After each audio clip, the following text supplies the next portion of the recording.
Hey Doug, what do you want to do tonight? The same thing we do every week, Todd. Try to record a podcast.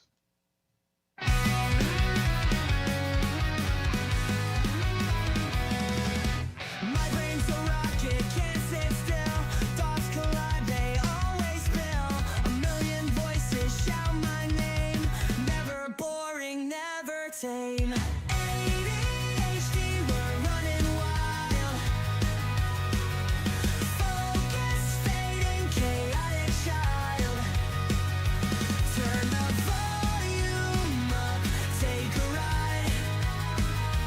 In this crazy storm, I can't hide.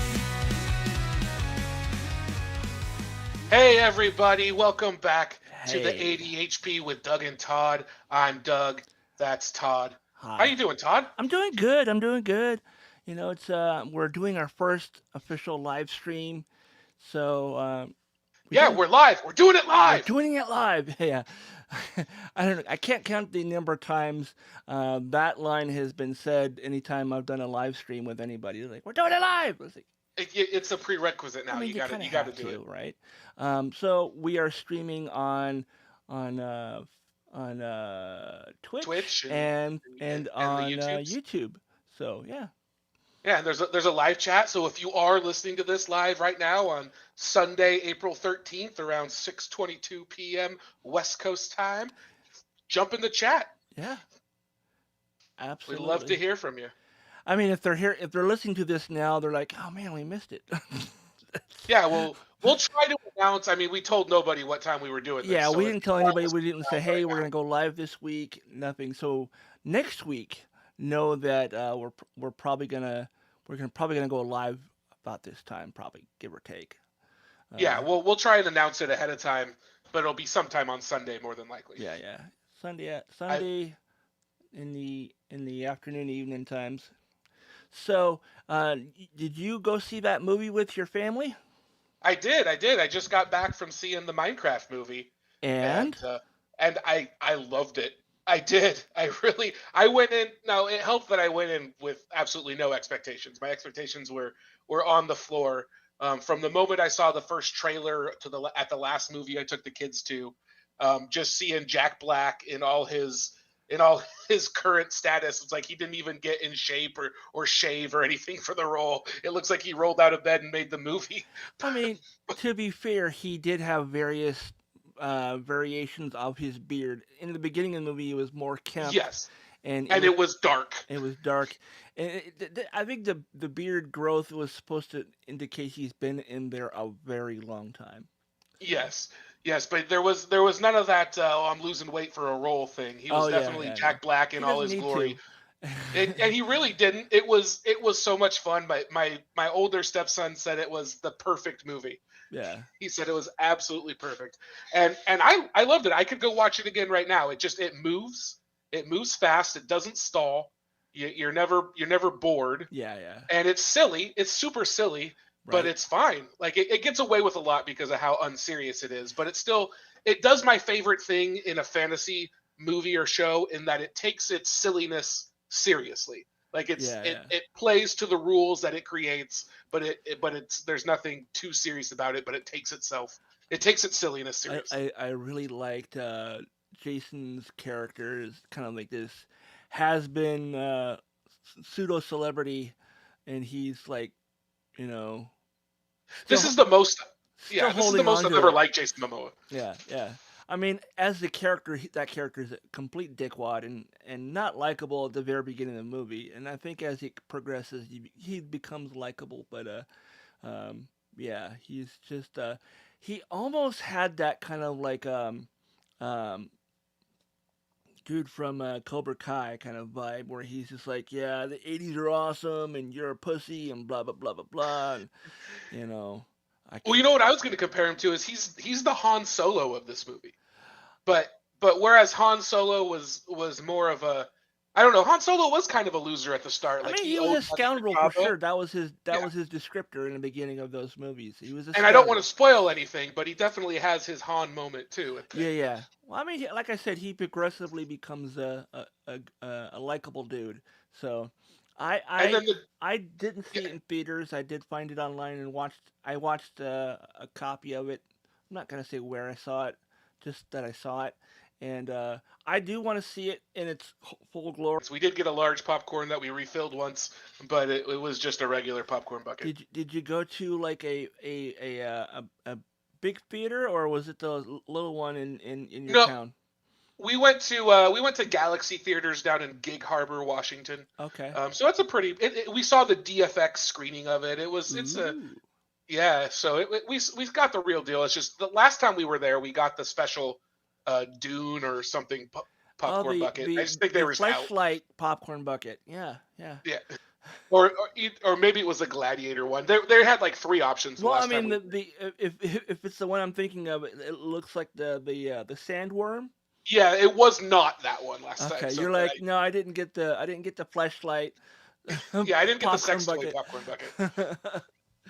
So, yeah, yeah, But Jennifer Coolidge, I have to talk about Jennifer Coolidge. She had the best line in the whole movie to me when she hits the guy with her car. And then she's like, "You're not going to sue me, are you? People always want to sue me when I hit them with my Jeep Grand Cherokee." I forgot about that. Oh wow, that's funny. Oh wow, yeah, no, I definitely want to see it though. I'm hesitant to go see it in the local big theater near me because there's definitely going to be a lot of kids, and so There yeah. were they were behaved in my theater. There was one kid with a light up sword who at key moments of the show would light it up and hold it up in celebration, but it wasn't too distracting. He only did it like 3 times. But the Well, that's kids were good. good. The only time I really heard the kids was when Steve says, "I am Steve." All the kids said it with him, which was actually kind of cool. Okay, Like it was, that's not so bad. It's the popcorn throwing and just the general yeah. chaos I saw in those videos on social media that like nah, I have a hard enough time going to the theater being around a bunch of people I don't know anyway. So I don't want to be pummeled with popcorn, you know. And what I dug about this theater is because it's the DFX theater, I guess, but every row was like totally isolated from the one in front of behind it. Like you had a massive wall behind you. Like when you're sitting in Oh, your seat, you couldn't even tell that there were people behind you. okay. It was nice. That's Yeah. nice. I don't know if I've ever And they been to. recline and they have a little table and Ooh. it's very very fancy. Yeah, that explains the expensive of everything. So, yeah, Yes, yes. but yeah, Yeah, no. they actually closed the theater in our town here about a year ago or so. Oh, really? Yeah, in Port Orchard. Yeah, because wasn't there one like downtown Port Orchard that I mean, I remember there being a tiny little theater in downtown. Um, That might still exist. I don't know if what they show there, but the main theater, which is up on the hill, it was like a nineplex or sixplex or something, okay. and I don't know it's if I've completely shut down. never been to that one. There was one. I think the one you went to is the one I went and saw the uh, Kong versus Godzilla with In Marianne Gig and the Harbor, family. Yeah, I think it was in Gig Harbor. that's a good place to see It's a really massive big theater. budget movies. That's where I saw Maverick and Yeah. that kind of stuff. Yeah, What do you think of that movie, of Maverick? Maverick. I mean, I'm a Top Gun guy, so like I saw the first Top Gun when I was like 3 years old, Yeah. and I've been in love with Top Gun my entire life.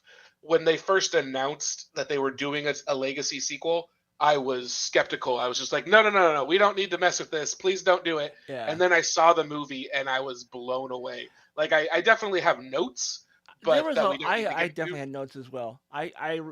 See the thing is for me, I didn't get to see the original Top Gun in theaters because my mom doesn't see movies more than once, and my sister didn't want to go see the movie with her little brother, so I wasn't able to see that movie in theaters. I didn't see that movie until I hit HBO, and I don't think it had the same impact on me as it did you, but I went and saw the new one in theaters, and there was a lot. I mean, it basically was in my mind, it was kind of like a cross between Star Wars: A New Hope and the original Top Gun, where you see Yes, all the same yes. things, and then there's also a couple things that are heavily borrowed from Lucasfilm.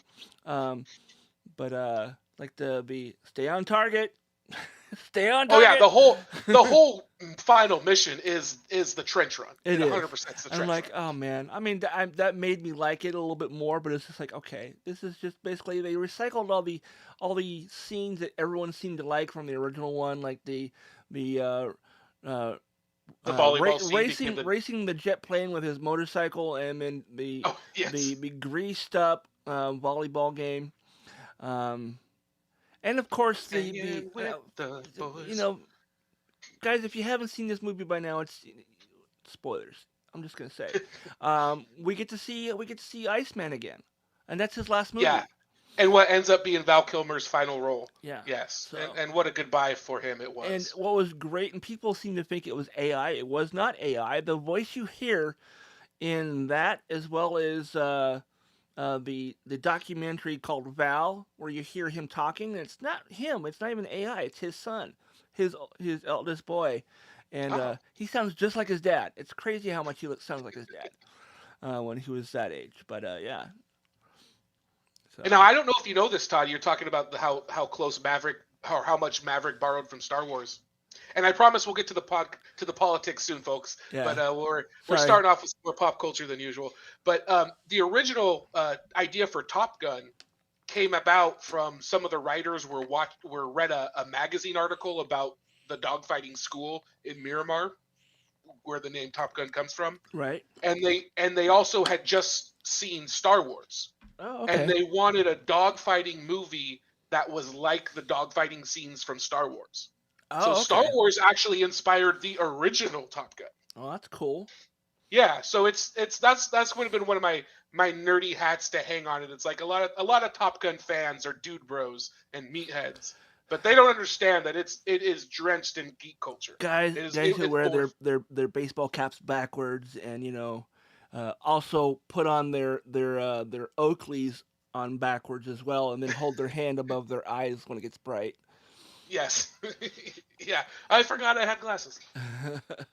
But all right, sorry, I didn't mean to derail the podcast and start talking nerd shit already, but I knew you saw the movie today, and I just wanted to ask, and I had to get that out of the way. Yeah, no, I mean, I'm happy to get sidetracked. But we do have a lot to get to here. Yes. It's going to be a bit of a cumbersome episode possibly here, because we're talking about real fun, exciting stuff this week, like tariffs and bonds and that sort of stuff. So get on the edge of your seat, folks. It does look like we have one person watching over on Twitch. So hello. Hello. Well, awesome. It doesn't say who it is. It just says. Is it just you? Is it just you because you're logged in? I'm not. No, maybe it's me. Maybe one of us has it open. Maybe I don't have it open.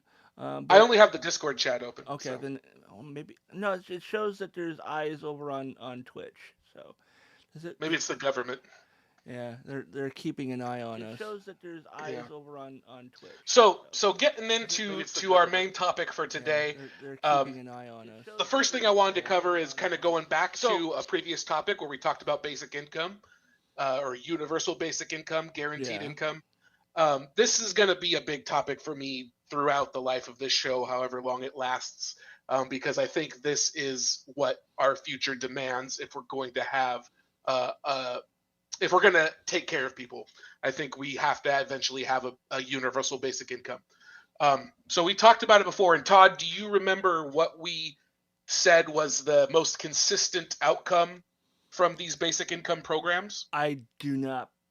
I don't even remember what I ate today. So that doesn't say a whole lot.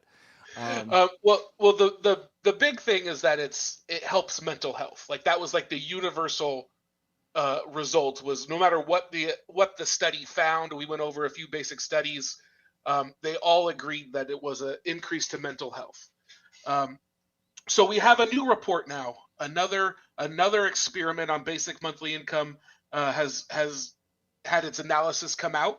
It was a German experiment, and it found. So one of the big criticisms of basic income is that it deters people from seeking work. Like people are always like, oh, well, if you get a basic income, you're not going to want to work. But every single study we found, that doesn't appear to happen, and that's again the case with this new German experiment. So they Okay. found that people are likely to continue working full time even if they receive no strings attached universal basic income payments. So and even Elon Musk back in 2018 agreed that universal income will be necessary over time if AI takes over most human jobs. I mean, that's just and that's, you know, a broken clock is right twice a day, and that's one of the two I guess we can give Elon, is he's right about that. If we're gonna take away all the jobs with AI and automation, then we all need to share. We all need a cut, basically. We all have a stake in this economy, and therefore we all deserve a cut. Right. So this particular study, it's a group called My Basic Income, which is in German, but I won't try to read the German. But it's a Berlin-based nonprofit that ran the German study. It followed 122 people for 3 years, from June 2021 to May 2024. And this group received an unconditional sum of 1,200 euros, which is $1,365 per month. Okay. So the study focused on people between ages 21 and 40 who lived alone and I'm sorry, Todd, I guess you wouldn't qualify for this study. And I would only get it for another 6 months. But these people who were between 21 and 40 and lived alone, they earned between 1,100 euros and 2,600 euros a month. So these were not people who made nothing, but they weren't super wealthy, obviously. Right. So that's between $1,250 and $2,950 a month in US dollars. And they were free to use the extra money from the study on anything they wanted. So the only condition was that they filled out a questionnaire every 6 months that asked about different areas of their lives, including their financial situation, work patterns, mental well-being, and social engagement. So this article also cites the Stockton study that we covered in our previous episode. And that study, as we noted, had a profound impact on public health. But one concern voiced by critics is that receiving a basic income could make people less inclined to work. Excuse me. But the My Basic Income study suggests that may not be the case at all. It found that receiving a basic income was not a reason for people to quit their jobs. On average, study participants worked 40 hours a week and stayed in employment, identical to the study's control group, which received no payment.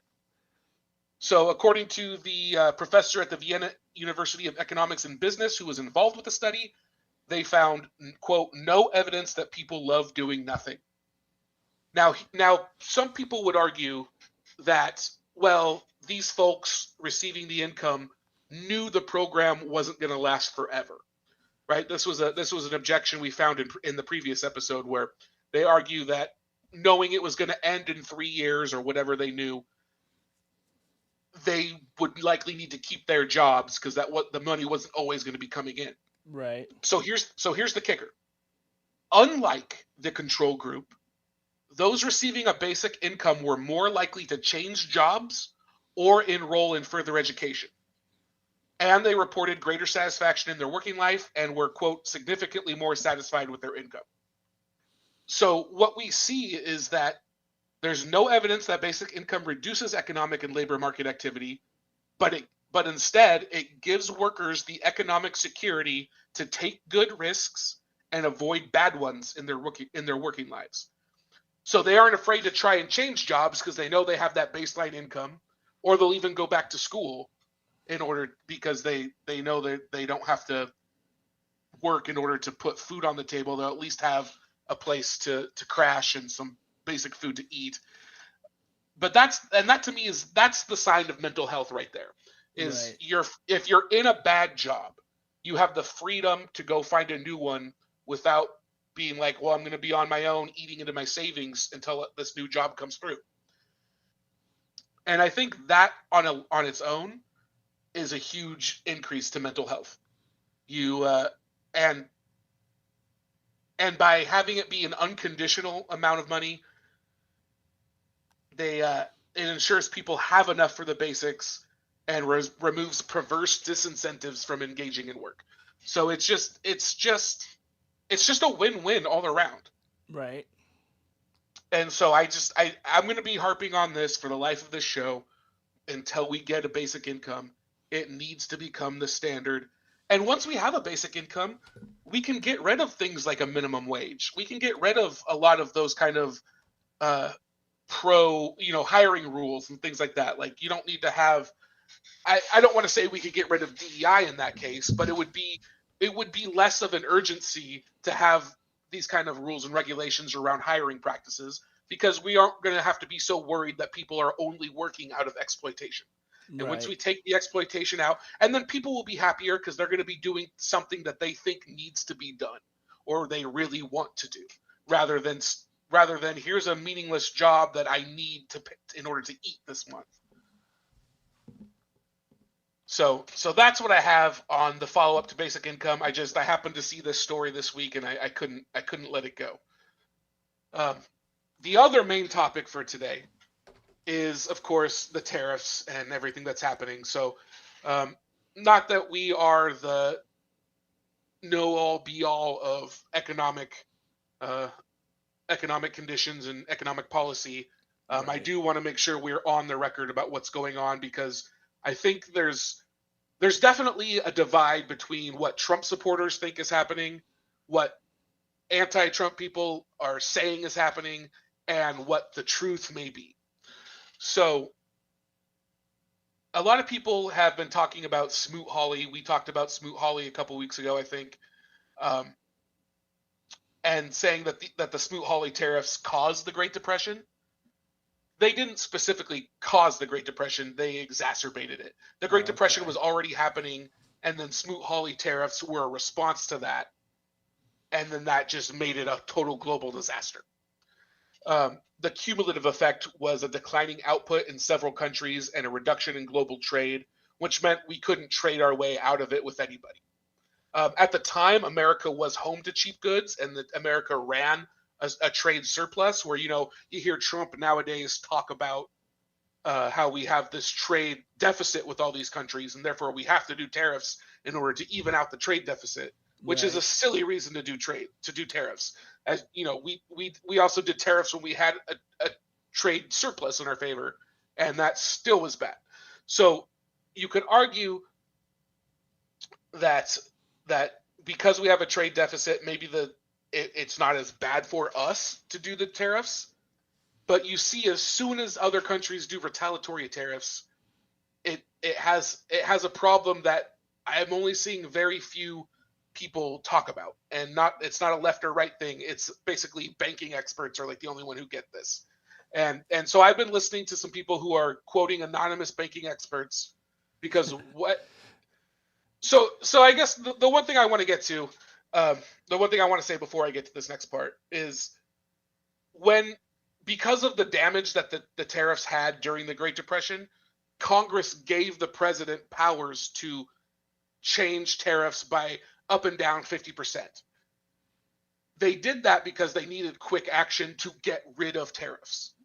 So this is now the same power that Trump is using to put tariffs back.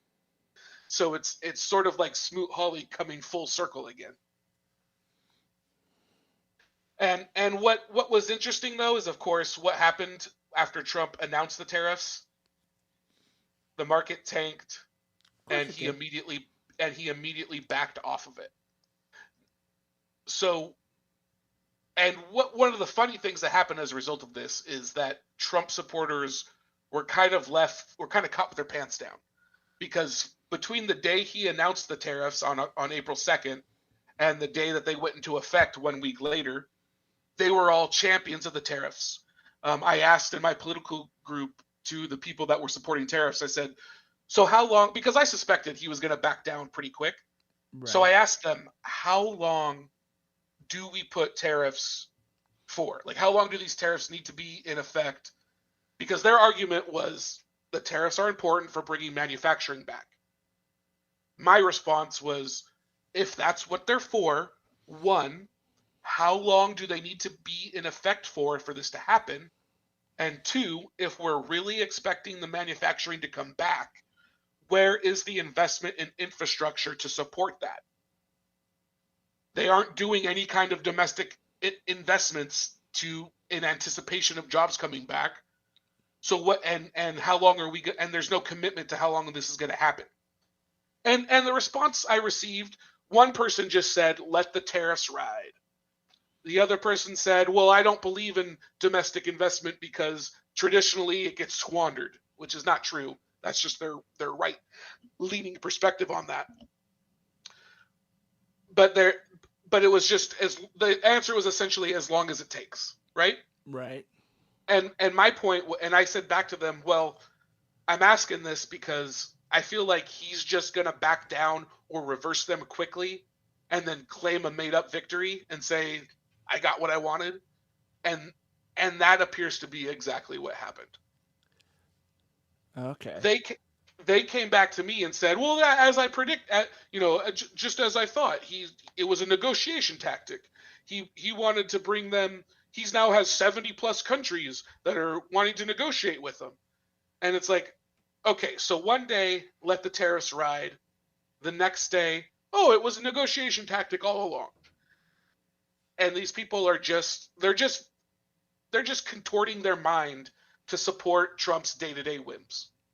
And it was made plain as day by this tariff thing. The other point I needed to make is, should we believe the 70 plus countries that the Trump admin says they have are in negotiations with? I mean, And probably not. well, here's the thing. The White House won't say who they're working with. They won't say the names of the countries. They said there were 50. Then they said there was almost 70. Now they're saying there's over 70. And they're all in active negotiations.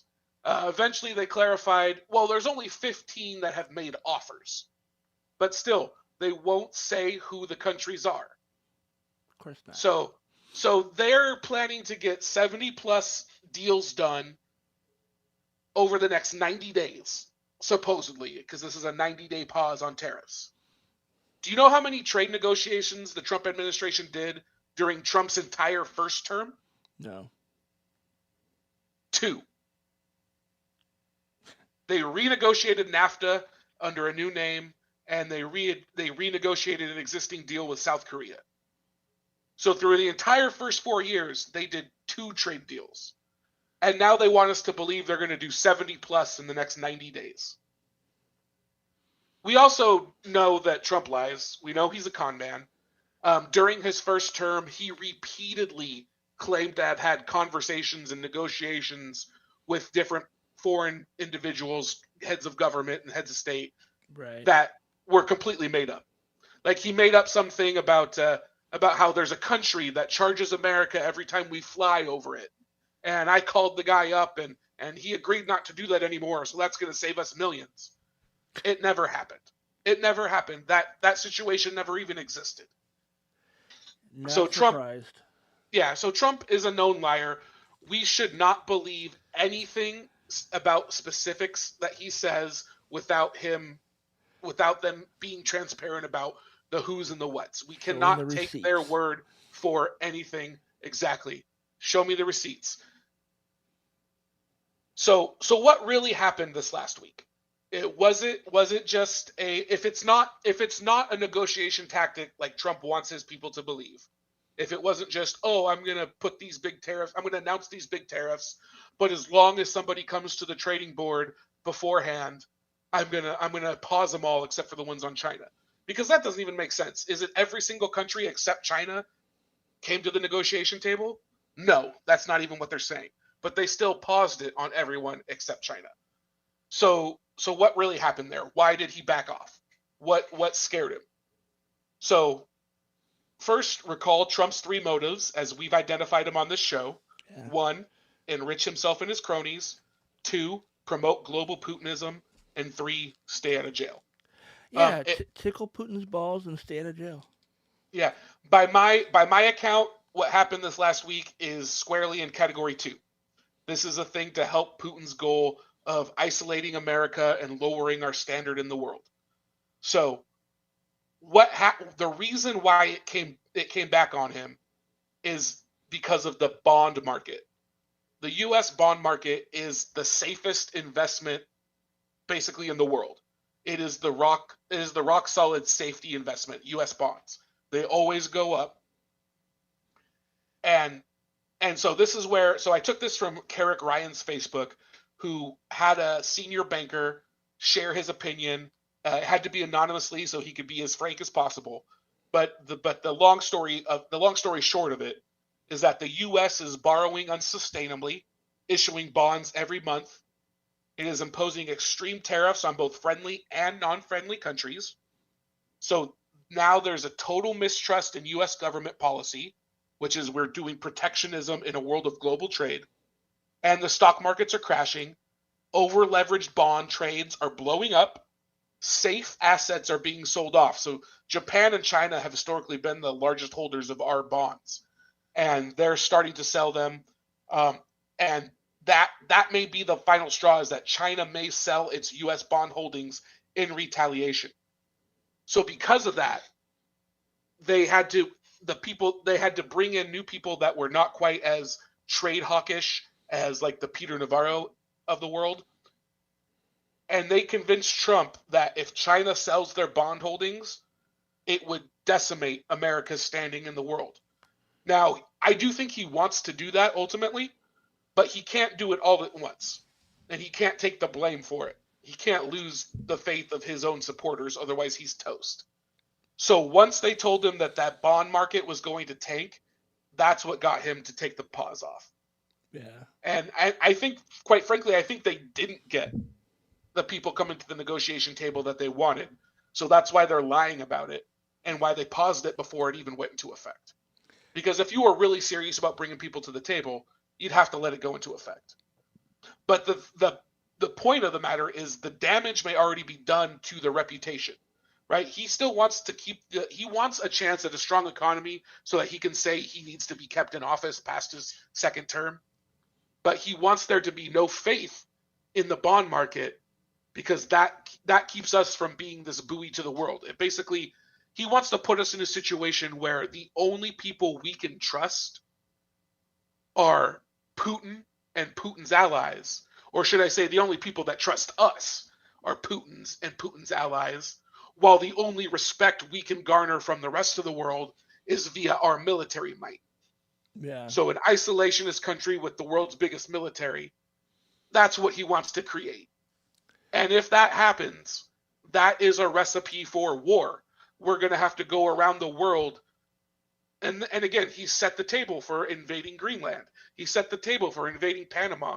Hell, he's even set the table for potentially going to war with Canada.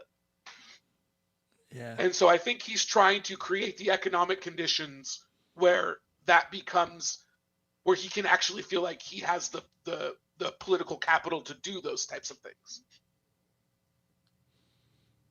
Yeah, that makes sense. I mean, I think I saw a video clip of him saying that, now is a good time to buy stocks.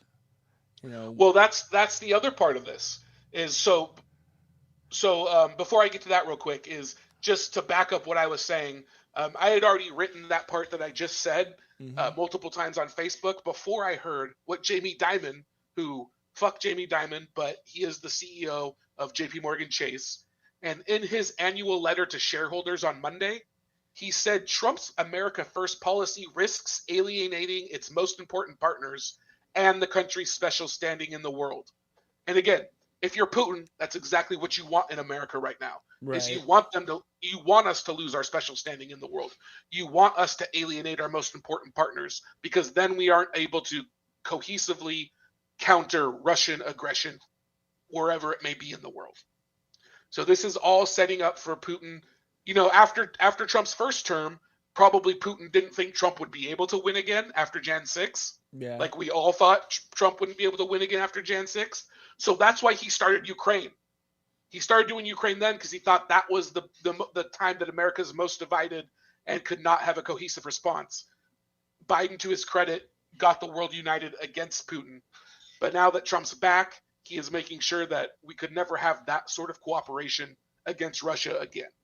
Hopefully, once we get Trump out of here, we have a new leader that can bring that alliance back.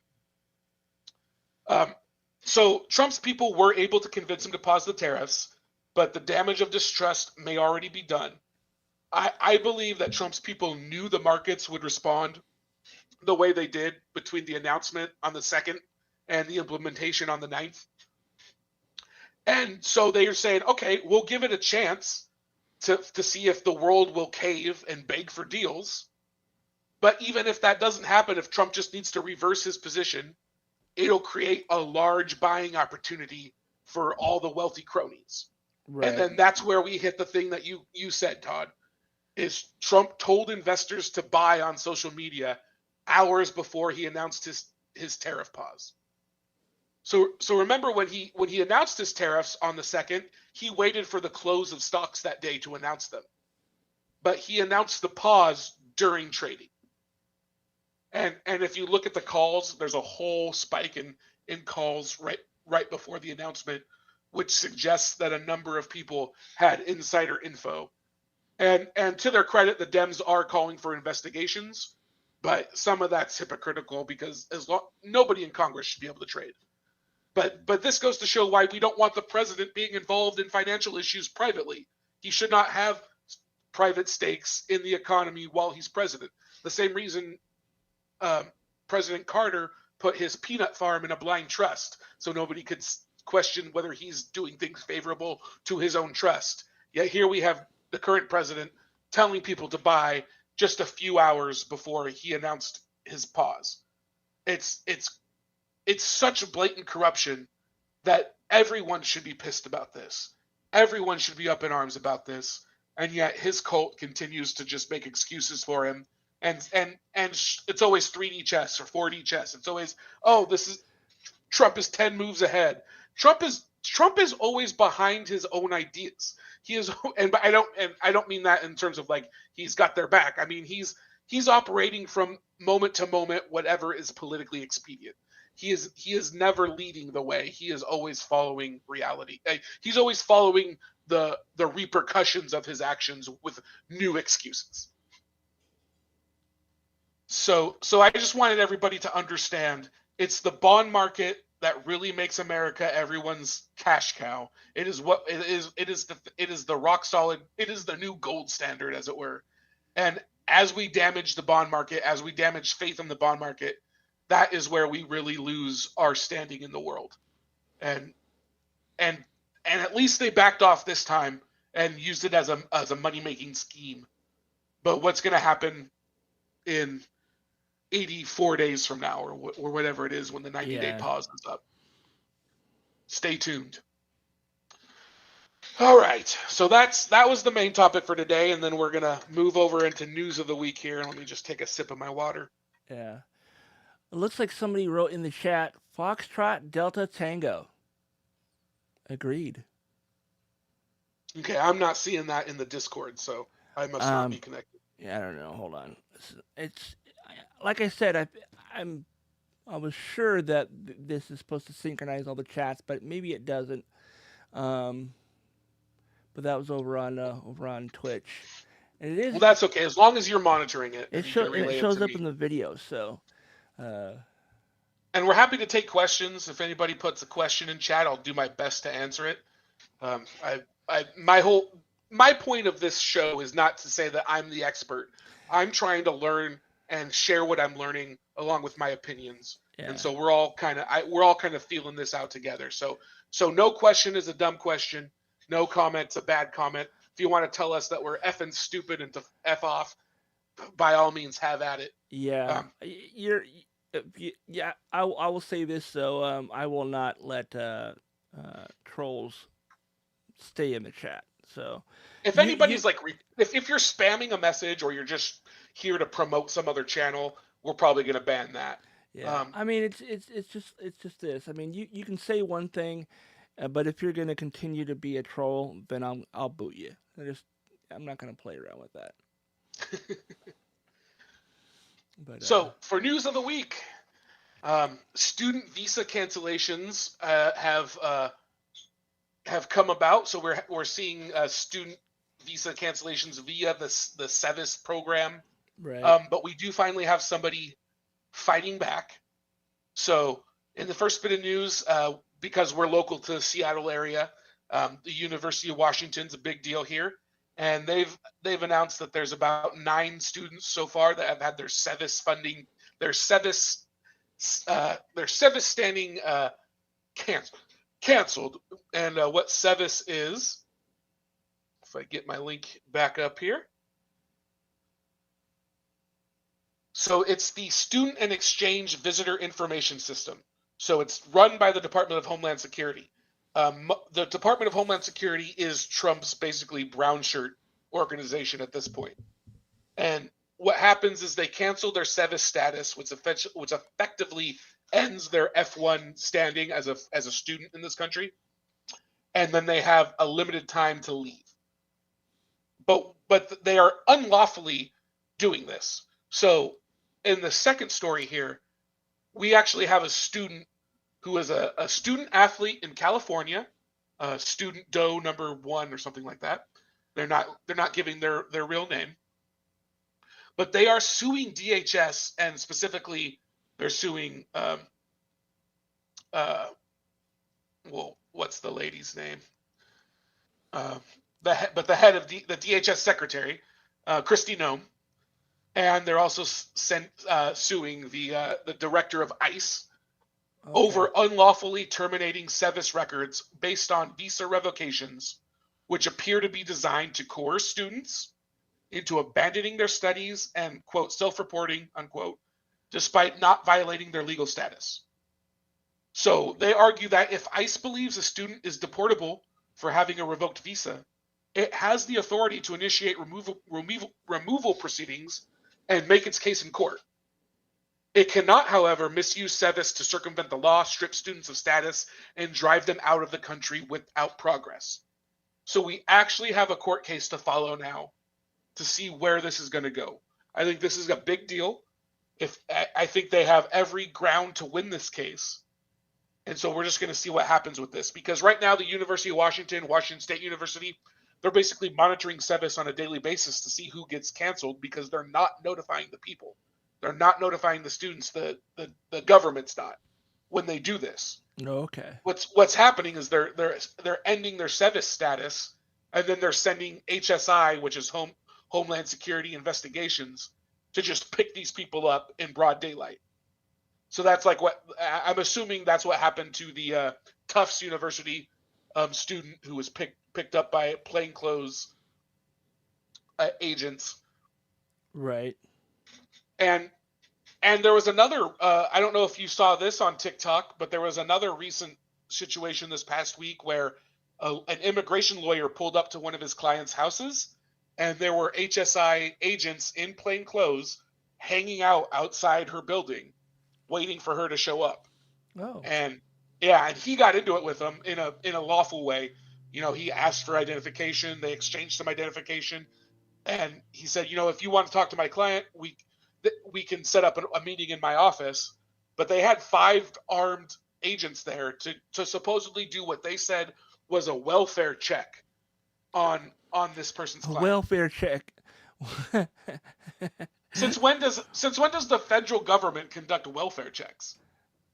Right. And so he got them to leave, and they walked off. They didn't go back to their vehicles. They walked off, and apparently they went to another immigrant down the block who was also a client of this lawyer, and went to go try and do the same thing to them. So they are HSI, plainclothes HSI agents are literally going door to door to try to essentially kidnap people and deport them. This is brown shirt activity. This is why I called DHS the Department of Brown Shirts. Yeah. Now we do have another victory on our side. So not that lawsuit's a victory yet, but we have somebody fighting back with their lawsuit. We have a student fighting back with their lawsuit. And then we also have SCOTUS unanimously striking down the Trump admin's policy.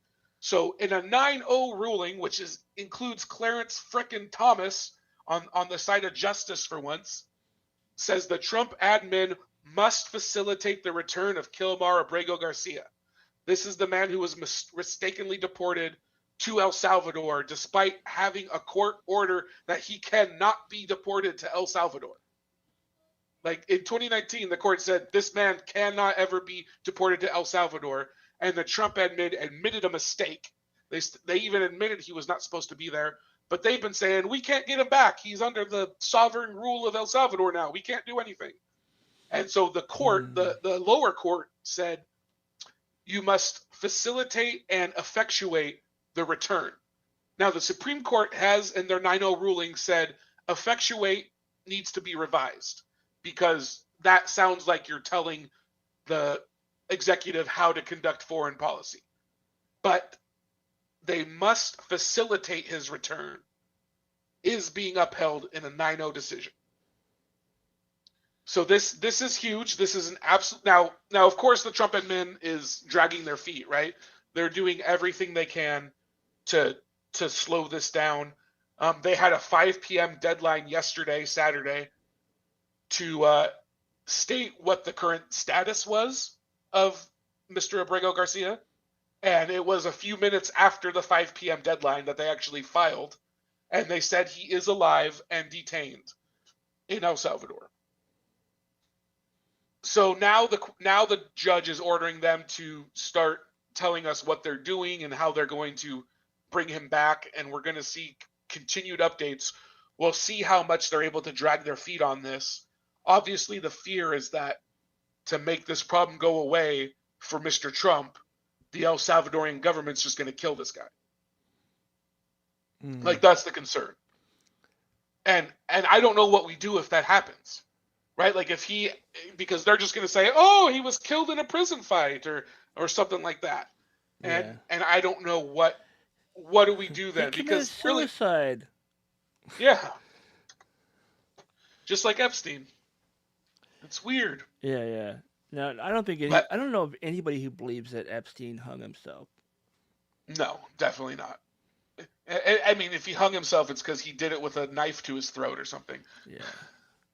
I mean, but yeah. But short of a general strike, which is kind of where I think things are going to end up coming to, is we're eventually going to have a general strike in this country. But really, short of that, what do we do? Well, like the whole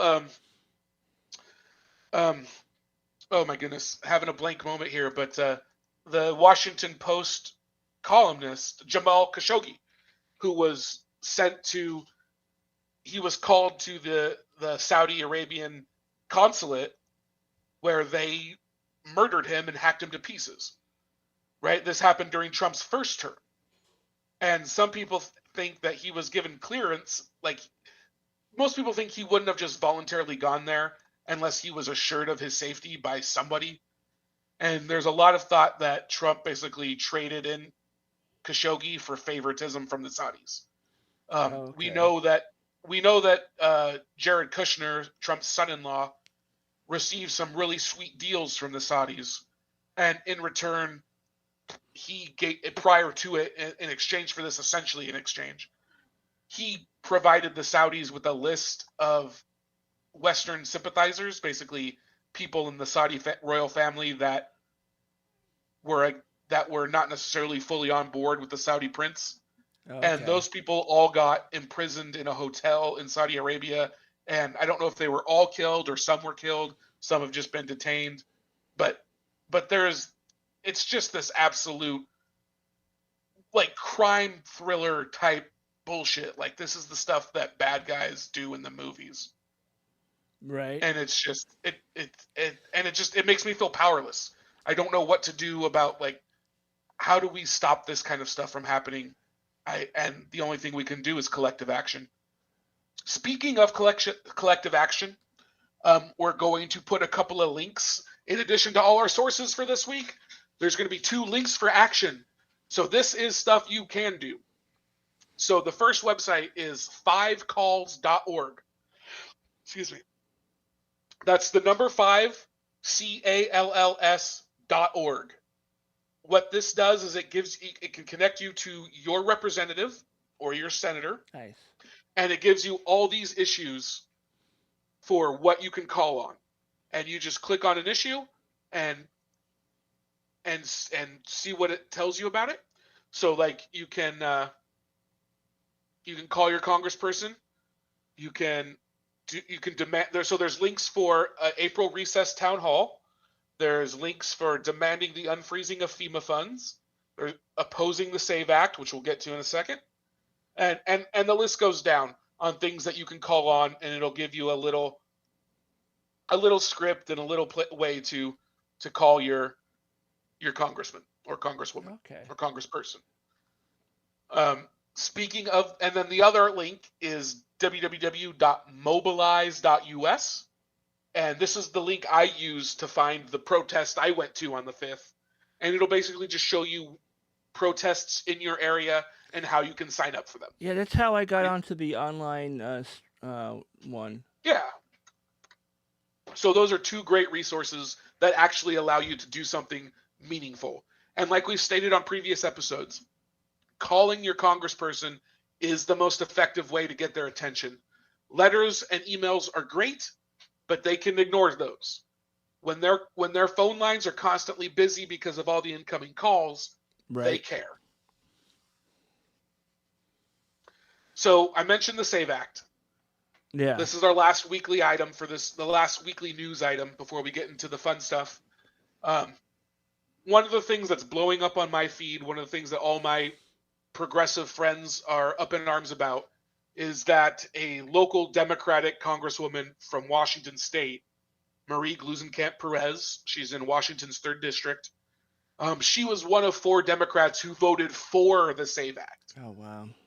If you don't know, now do you know what the SAVE Act is, Todd? Essentially, it's making it so that if you have changed your name from your birth certificate to anything else, so it basically is saying that if you're married and you changed your name to your husband's name, and your name does not appear to be the same as it is on your birth certificate, you cannot vote.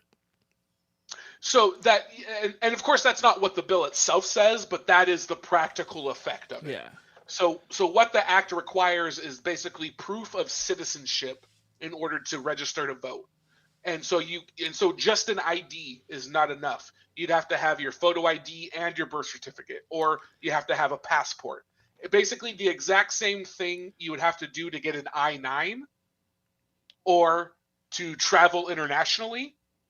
Now you have to do that to register to vote if this passes. I think if so you everyone's have one up of in those arms. enhanced licenses, that is acceptable. I think, isn't it?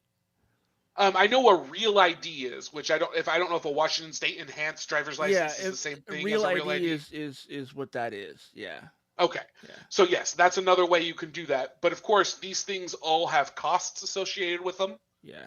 Some people may not have access to their birth certificate. I know mine's at my parents' house. It's like in a safe at my parents' house. You can get one sent to you.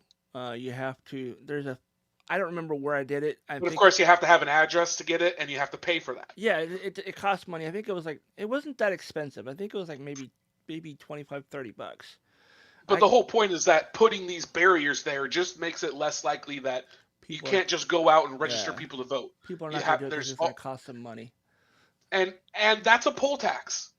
If it costs money to do it, that is a poll tax, and poll taxes are not supposed to be allowed. Yeah. So the SAVE Act is terrible. There is no doubt that the SAVE Act is terrible. However, I'm not up in arms about this like all my friends are. I'm not up in arms about her vote, I should say. These Democrats, I understand, they are blue dogs. A blue dog is basically a conservative Democrat, and really what it is a Democrat who won in a conservative district. And I think the only thing that we can really do right now, the only thing Democrats can do right now, is focus on winning the House back. They have no power in the federal government right now. So all they can do is focus on winning the House back. Because here's the thing. The SAVE Act is not a part of reconciliation. The SAVE Act has to be passed by the general rules of the Senate, which means it's subject to filibustering, which means the Republicans need 60 votes to pass the SAVE Act. That is not going to happen. They are not going to get 60 votes, so the SAVE Act is dead in the Senate. If somehow Chuck Schumer allows it to get to 60 and votes for cloture, then we're already fucked, because that means we're living in a dead democracy where the head of the Democrats in the Senate is actually working for the other side. And if that's the case, we're screwed anyways. Trump's going to get whatever he wants. So I have to believe that that's not true. I call it the. Did you ever watch the show House? I'm aware of the show, and I watched like maybe a total of 10 or 20 minutes of it. Yeah. So House had this idea. His job in the show was he was a diagnostics specialist. He would diagnose diseases or illnesses that nobody else could figure out. Well, one of his basic rules was if you whittle things down to two theories, and one of the theories is the patient's dead, it's terminal, and there's nothing we can do, and the other theory is, well, we can try this. Then you always go with the theory where you can try something, because if the diagnosis is that the patient's terminal and nothing can be done, it's game over anyways. So I firmly believe that these 4 Democrats got permission from the party to cast these votes because it will help them get reelected. And all that matters right now is that we take the House back in 2026. And if these votes on the SAVE Act helps get these people reelected, it's worth it to me. That's just the bottom line. They are still good soldiers, and I don't think it's a condemnable fact for them to vote for something that they know is dead in the Senate. If there was any doubt that it's not dead in the Senate, then throw them to the coals. But I believe, and I believe they believe, that it's dead in the Senate. These votes were symbolic, and if it helps them win, that's what it is. And so I'm not going to condemn them for making these votes. I'm more going to condemn the people of their districts for demanding that they vote this way, right? This is a people problem. The people in their districts are wanting this, and so they have to placate them, even though they're never going to get it. Whew. How long have we been going now? According to the stream, it's about an hour. Okay, well, that's good. That works for me. I got through everything I really wanted to get to, and I think it's time to cleanse our palates. All right, now it's time for the What's Geek This Week. And check this out. Woo! I got a graphic on the screen for it now. Cool. Thank you, Copilot, for helping me design that, which is probably just stealing somebody else's design. Hey, not stealing somebody else's, stealing everybody else's. I just saw an article yesterday, or a video yesterday, how the people that do Photoshop and PDF files, people that created those two things, and of course the name of the company is escaping me right now. Either way, they put it into their terms Adobe? of service that if you're using their products, that they have access to your the stuff that you're creating and backing up to the cloud. They're allowed to scrape that for AI, and I'm like, oh wow, that's why there's so much. There's so much. There has to be a way to opt out of that. Is this Adobe that you're talking about? Adobe, yeah, that's what it was, yeah. And no, you have to accept it, or you can't use the software. Well, remember, to copy from one is plagiarism. To copy from many is research. This is true. So, but I did pull up some articles. That was just something I just saw earlier today that I wanted to talk about briefly. The things I have listed on the show notes is the first thing that came up on my Feedly list today, and I love using Feedly because it's basically a feed reader, an RSS feed reader, and all the sites that I like to browse are all listed in there. And I got a story here that says Trump and Musk, according to, here it is, I already have it open.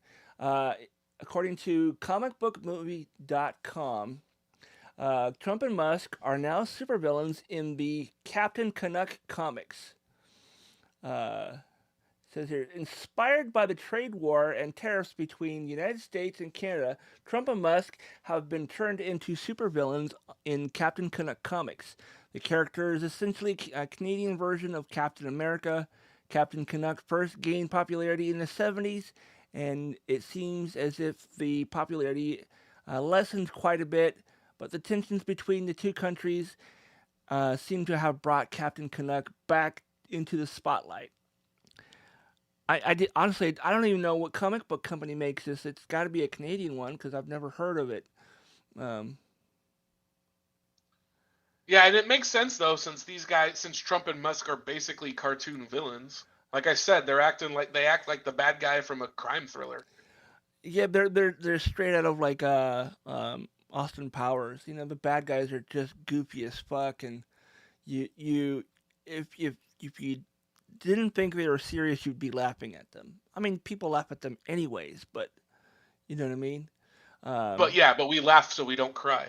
yeah. It would be sad if it wasn't true.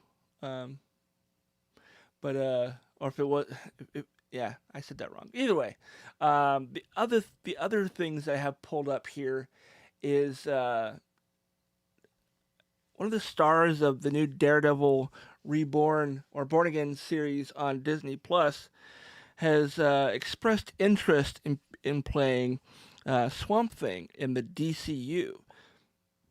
And you know what, I think that would be he would make for a good choice because he's a great actor. If you're not familiar, um, Vincent D'Onofrio, who plays Kingpin in Uh huh. both versions of the live action Daredevil series, has decided he wants to be Swamp Thing. And I mean, easily he could play the monster version of Swamp Thing, and not. I mean, he could also probably do the human version of the guy too. I think, but I would absolutely like to see this. Now, is he allowed to do that? Contractually, is he allowed to cross over I mean, cinematic universes? I think if it's not like something that's going to start production right away, possibly. I mean, we don't know if there's another season coming up for Daredevil, uh, Born Again, but It sure seems like it. I think it I just think ended. there's gonna be. They just haven't announced it that I've seen anyhow. They may have announced it, and I just didn't see it yet. But so he's actually gonna be at SummerCon this year. I met him last year when he was here at SummerCon. Nice dude, really soft spoken. I was not expecting him to be that chill and relaxed. I figured he'd be a little bit like some of the characters I've seen him play. But and all the characters he's played have all been like, you know, wild-eyed and a little unhinged. So for him to be that relaxed and cool was kind of nice actually. But no, I think he'd make for a good Swamp Thing. I don't know uh, if if Gunn has even talked about Swamp Thing. Says the final film we want to talk about is Swamp Things. Gunn said. And look at that. I guess he Hey, has. if I just scrolled down a little bit further, I would have seen that. And we bring it up because it's important to point out in these stories, although interconnected, they're not they're not all tonally the same. Each set of filmmakers brings their own aesthetic to these films, and the fun seeing how these tonally different works mash up in the future. This And I think that's a shot at the MCU about the tonal changes because I think early on in the MCU they were going to do tonally different movies like the Multiverse of Madness when it was under its original director. I think and they said it was going to be a true horror movie. yeah I think they were really going to go for tonal changes, and that decision to not go that way has resulted in kind of a stagnant MCU. So I think James Gunn is taking a shot at the MCU there. yeah absolutely. I mean he's actually I think brought over some of the actors that he's directed over in from Marvel to some of Yeah, his definitely. upcoming movies. So hopefully we'll see some good stuff with them. See here, what else? And that was this is the first time I've heard anything about there being a Swamp Thing film. But the thing that has me most enthusiastic just looking at this article is it's going to be directed by James Mangold, who Y- of course did Logan Right? and the Wolverine. Yeah. And Logan is one of my favorite movies ever. Like Logan's up there with Top Gun for me. I love Logan. It is a And great movie actually. I only know one person who was upset by it, and they were only upset because they killed Logan. So like you can't kill him, you just can't. Well, technically speaking, they didn't really kill him. They brought him back. So you know, Though is it not that Logan though, right? I mean, technically speaking, it is a different Earth, but it's the same actor and character. For all intents and purposes. Yeah. Of course, we're talking about the Wolverine from Deadpool and Wolverine Yeah. as the one that And got brought back. we saw many different Wolverines. The Wolverine that I would absolutely love to see more of is Comic accurate? I mean, that one was fucking hilarious. I still think that should have been um, Danny DeVito, but but no, I was talking about the Man of Steel Wolverine. Ah, And when Henry Cavill. the Cavalry. Cavalry. That's what they called him. I was trying to remember what they called him. But Henry Cavill had a very small appearance in the movie, and he's just smoking a cigar, working on his motorcycle, and he turns around and Deadpool basically creams in his pants. But yeah, no, it was really funny, and I was like, oh man, I would absolutely love to see a full movie with Henry Cavill. So. Yeah, that would be. I don't know if it can happen now that he's not Superman anymore. So yeah, it could totally happen. Not. I mean, Maybe we'll see an expanded Cavalry in the Secret Wars or something. Have a Wolverine versus Wolverine fight like at the end of Logan. I just want to see them fight. I mean, you saw Cavalry just knock him through, like, was it 2 or 3 like portal doors, But yeah. The other thing that I saw on here, there's a couple different things I wanted to talk about. But I just saw today, apparently they are in the works for another Beetlejuice movie. You know what? I didn't hate the new one. I mean, was it great? I mean, it was a popcorn film. It was entertaining. There was a couple things that I saw. I was like, okay, they're definitely kind of redoing that again. And I did like, however, what they did with Jeffrey, what's his face's character, the guy who played the dad in the original movie. And I can't remember he got himself into trouble about a decade ago when he was arrested for having illegal pornography. Let's just put it that way. Oh, jeez. And so he's not allowed to work on any movies with children anymore. That goes without saying. Yeah. Probably. So what they did with his character is they basically his character got eaten by a shark. He got his head bitten off, and so you don't see his face. You hear him talk throughout the movie as a character, but I'm pretty sure they got someone who can just sound like him. So. Oh yeah, what's the guy who does all the voices for the MCU now? Who does like Red Skull and? Yeah, he did. Yeah, I'm drawing a blank on that guy. Ross Marquand. Marquand, yeah. He was one of my favorite characters in the zombie series on AMC. But it says here, Hollywood's favorite striped suit troublemaker isn't finished haunting theaters just yet. Warner Brothers Pictures is charging full steam ahead with plans for a third Beetlejuice installment after the runaway triumph of last year's long-awaited sequel. The studio's leadership team, still basking in the unexpected box office magic of both Beetlejuice, and the Minecraft movie, has confirmed that bringing back the mischievous bio-exorcist ranks among their top priorities, with the 2024 sequel ranking a jaw-dropping $451.9 million with an M million worldwide against its $100 million budget. The financial motivation is crystal clear, but the burning question remains: which key players from the franchise will sign on for another supernatural adventure? Well, I mean, they have to have Michael Keaton back. You can't do a Beetlejuice movie without Michael Keaton.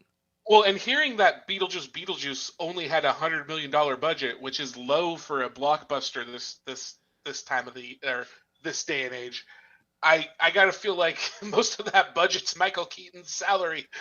And he was in. I mean, he did the same thing in the first movie too, where he was only in the movie for a certain amount of time. And he said, if I'm going to do this again, I'm only going to be in this amount of time. I mean, I can't be in there more than, I think it was like maybe 25 minutes total for the And what entire did you movie. think of the second movie? I liked Did it. you I enjoyed it. Was it as great as I was expecting? Not really, but I still liked it. I still enjoyed it. I didn't buy it or anything, but I did enjoy seeing it in theaters. I saw a couple Easter eggs that were kind of cool. Um, you know, and off the top of my head, the only one that stands out is that you see the characters that were played by Alec Baldwin and Gina Davis. They're not in the movie, technically speaking. The actors are not in the movie, but you see the figurines of those two people in the flyover the model of the town. You see them in the river on the bank of the river where the car crashed. But my issue with the second movie is that it was just there was I know they did some things practical, but it was too much digital. It was too much of a it looks like they're in a room with a green screen type of thing. And I thought it didn't have the same soul I as the first Beetlejuice. I'm not entirely sure that they did anything digital. I don't remember it being anything standing It out. didn't have the right look to me. It felt like I was watching a made for TV movie more than a theater movie. Yeah, I do. Which seeing only $100 million budget, like maybe they weren't expecting it to do quite that well, and with how much money it made, maybe it'll get a $200 million budget and be Right. a bigger. It just the whole movie felt like it had a lid on it, and I just wasn't I didn't enjoy it as much as the first one. Which of course the first one's a classic. I saw it as a kid, so it has Yeah. that nostalgia bonus. Yeah. But I didn't. It usually that nostalgia bonus like helps me enjoy the sequel more. And in this case, it went the other way. It worked against it for me because it just didn't look right. It was almost like not that it had the soap opera effect, but it had that same feeling of like something's not right. Well, I'll say this. I think the thing that I was expecting was I was expecting this to see some other cameos. Like I would have liked to have seen uh, Gina Davis and Alec Baldwin kind of at the very least have them like walk into the room. Hey, we're taking off. We'll be back later, kind of thing. Whatever it is, just as having them in the movie would have been cool. And the it didn't take long for me to figure out who the bad guy was. It was, I think most people figured it out when they were told, "Hey, he's the bad guy," and you're like, "Oh, okay." I was like, "Yeah, he's probably the bad guy." This is feeling like a younger version of Beetlejuice kind of thing, and maybe that's what they're gonna do in the next movie is they'll make that guy the new Beetlejuice character or the kind of passing of the torch kind of thing. But That would be interesting. But yeah, but I wonder if the new one wasn't. I wonder if it was still shot on digital, if it wasn't shot on film, because maybe that may that's what it be is because to me it that's didn't look because like that really has an effect on me. the all the sandworm stuff that all looked like it was practical to me, but I don't know. I need to But rewatch it. but I think. maybe if it's not shot on film, that may be what I'm picking up on because the difference between shooting something on film, like I still think anything that you want to you want to hold it in prestige, make your movie on film. That's Right. why I love the Fallout series so much because it was shot entirely on film. Oh wow, Um, yeah. All right. Well, then I have two more stories to talk about here.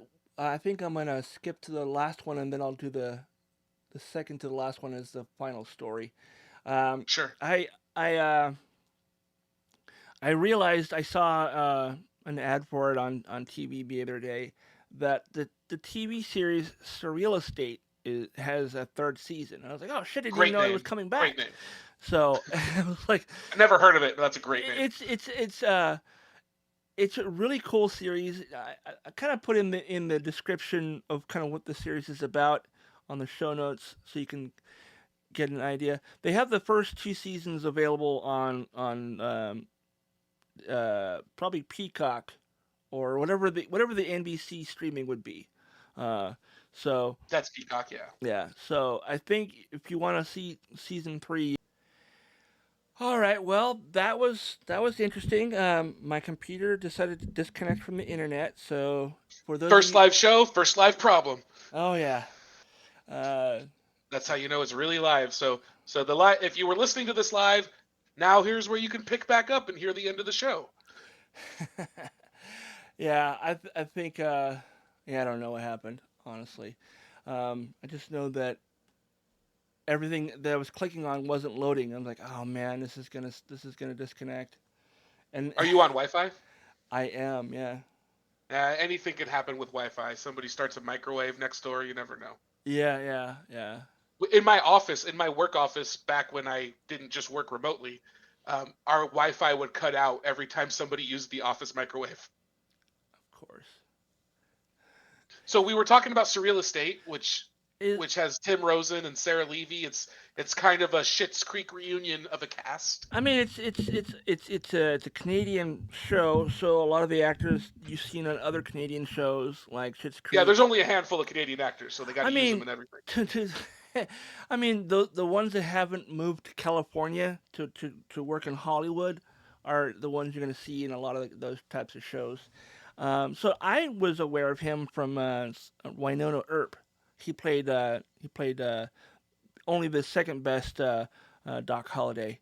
You know, out After of course Val, our big guy Val Val Kilmer. Kilmer, yeah. But yeah, I think yeah, the show is when I first saw the listing for it, I was like, oh, this could be interesting. I wasn't sure how I was gonna like watching because I wasn't sure initially if it was like a reality show or if it was a drama because the description made it sound like it Well, was like Property that's what I was Brothers. gonna. That's what I was gonna ask you. Is when I read the description that you posted, I was like, oh, is this like a Ghost Hunters meets Property Brothers type of Yeah, that's what I mashup? was thinking too. I don't know, when I started watching, I was like, "Oh no, this is a drama. This is like Property Brothers beats like X Files." You know, whenever they were doing like the episodes where it was dealing with like ghosts and goblins and whatever else. So basically, I don't know The sale is out there. how much was said before, but essentially he is a real estate agent who has the ability to talk to the dead. He basically talks them into moving on or helping them with their whatever makes them stuck. He helps them move forward, and then he's able to sell the house or the building or whatever. But yeah, it's a fun show. It's on the Sci-Fi Channel here in the states, or Syfy as I used to call it, SYFY. And I don't know if I get that on YouTube TV. I might be syphilis. uh, yeah, Sci-Fi Channel I believe is not part of YouTube television, Yeah, but it's syphilis. It's without syphy. so I have found ways to watch cable networks over the internet. I can tell you offline how to do that. But I would never do that. yeah, Waste of your time. I wouldn't either. But I'm just saying if you want to watch the For show, educational purposes only. yes, for educational and entertainment purposes only. But yeah, All right. Well, I think you're right about the microwave. I think that's probably what did it because now I'm smelling food. is it almonds? You're not. Do you taste almonds? Are you having a No, no, stroke? I'm smelling like Burnt toast? and no. Sometimes I wish, but no, I'm smelling like teriyaki. I'm smelling soy Oh, sauce. oh, now I'm hungry. Yeah, right. But so yeah, and the last thing I was gonna talk about, and then and of course I lost everything because I had to reboot the computer. Um, I'm going to my closed or my history. Where is it? Mm-mm-mm. Here it is. Is that your fire detector going off? I think, yeah, someone burning food in the other room. Yes, that's what that is. Okay, so the last story, as I have it pulled back up here, this is off of unexplainedmysteries.com. I was digging through my Feedly earlier, and I ran across this. Are these resurrected direwolves the real deal or simply lookalikes? essentially what I don't know if you've heard this or not, but scientists have successfully cloned dire wolves, or what looks like dire wolves. This article is saying that they took the genes from an extinct animal, was able to create a new version of it using its closest relative that is existing today, and so they have there's photos even of these dire wolf looking They're puppies. super cute. They're very cute. I saw a video of them howling. Oh really? I Yeah. bet that's adorable. Little awoos. Yeah, but I was just like, okay, do we really need to be like bringing back things like this into the world? I mean, Well, everybody immediately made the Jurassic Park comparison, of right? course, because that's like the first thing everyone should think about when they thought about if they could, Well, not whether or not they should. yeah. I'm Well, paraphrasing Jeff Goldblum, but life finds a way. finds a way, yeah. And it's I don't know. When I saw these, I've seen videos of them as well, and they I don't know how old they are, but they're decent sized animals, and they're not small. They're not tiny puppies. Well, I don't know if you've seen Game of Thrones, but dire wolves were huge. I tried watching that show, and I got as far as seeing two siblings fuck, and I was like, I'm good. I don't really need to see anymore. And I'm spent. Yeah, uh, not to. Yeah, no, that really weirded me out to the point of like I'm not interested in watching anything else. But I don't even care to watch the spin-off series because I'm sure there's more incest in that as well. I don't watch the spin-off series, but my wife does, and I know when she's watching it because there is just blood-curdling screams echoing through the house Oh wow. while it's on. Well, I used to call the show Boobs and Dragons because Yeah, no, that's fair. that's pretty accurate as a description of what you're going to see when you watch that show. And then I saw that episode. I'm like, no, still Boobs and Dragons still sounds appropriate. I don't necessarily need to add any other descriptors to it. Incest and dragons could have worked as well, I guess. But yeah. I watched the first season, and then after they killed the best character, I was like, oh, well, I guess I don't really care about watching this anymore. No, it's funny because during the time that all these new episodes were coming out, people are like, don't spoil this episode. I haven't watched it yet, and blah blah blah. These are the same people that would go on and comment every 10 minutes that they're watching whatever sporting event that they're watching, and they comment every 10 to 20 minutes about what's going on. It's like, for someone who doesn't want to be spoiled on Game of Thrones, you're talking an awful lot about this game. You think maybe, Yeah, I know. I have to stay off Facebook if I'm watching a game late on record or something you think like that. maybe that people who have to work those hours would like to actually watch that game, and then they probably get notifications every time you comment about whoever that person is that did the thing with the ball and the other thing with the other ball. Yeah.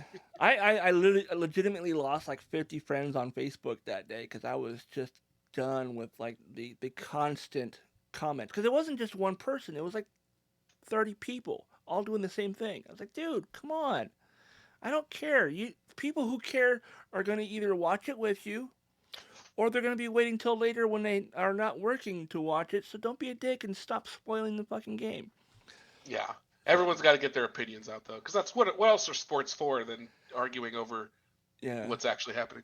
Right. But these dire wolves, like I think you're getting to the crux of the issue is there's a question on, are these really dire wolves or are these just genetically modified? They look like dire wolves, and there are some similarities in the genetics because of this gene splicing. But I think, they're not. They're not really.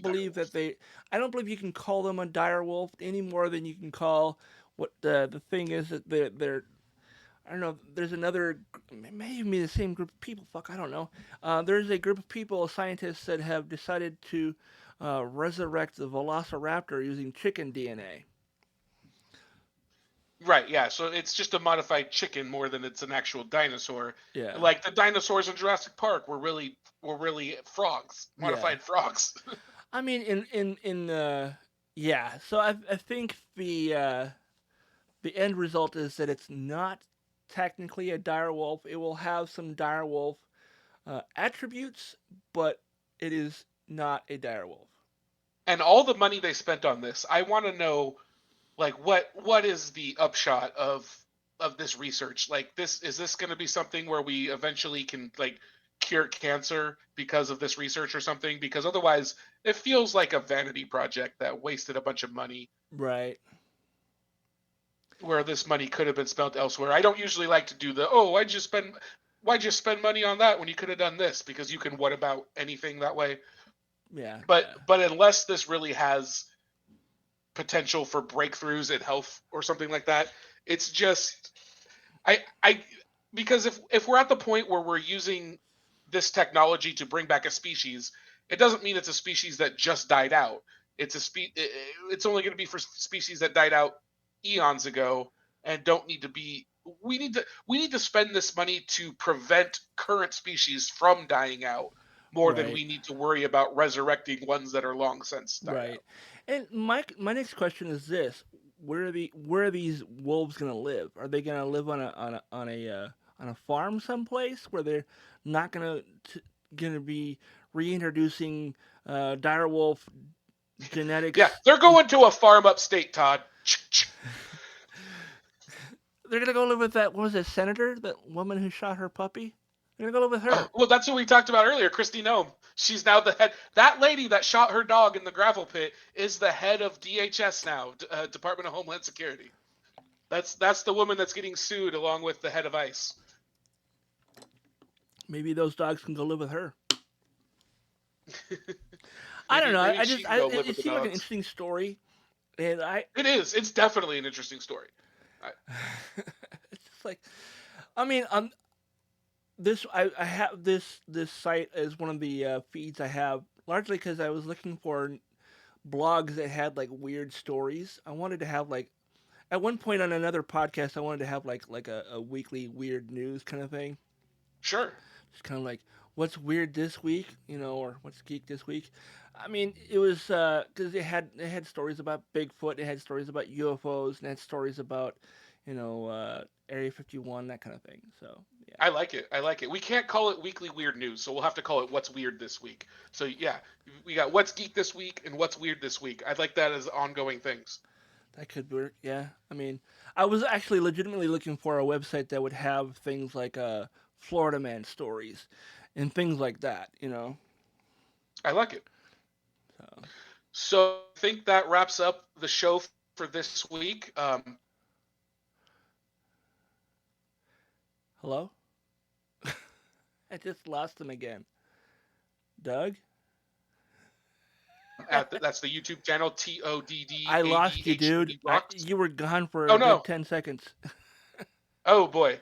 So all I really said is that does it for the show this week. You can get the podcast anywhere you get podcasts. If you're not listening to this on YouTube, please head over to Todd ADHD Rocks. That's the channel. That's TODD ADHD ROCKS. Yep. And you can like and subscribe there. Hit the bell notification so you know whenever we're going live. You can jump on with us, chat at us. We'd love to have chats. Maybe in the future we'll even have the ability to take calls. Who knows? I mean, I have that ability. I have a Google Voice number we can use, and then I can pair that up with my recording setup. And well, then eventually we will have the ability to take calls, and then that'll be a fun thing, I think, to get engagement, is if people can call and yell at us. That'll be. What are you guys talking about, man? That didn't work. Yeah. But great show. I think unless you got any final thoughts, Todd. Just that go ahead and go to the link tree on the video and follow us on all the links that are there. Give us a good review. Give a 5-star review on the Apple, and give us a 5-star review over on the Spotify. If you go to podfollow.com/ADHPPOD, that will take you right to where you can listen to the podcast from your device. And yeah. Right on. It. Thanks for listening, everybody. We'll be back next week. Sounds good. ADHD, we're running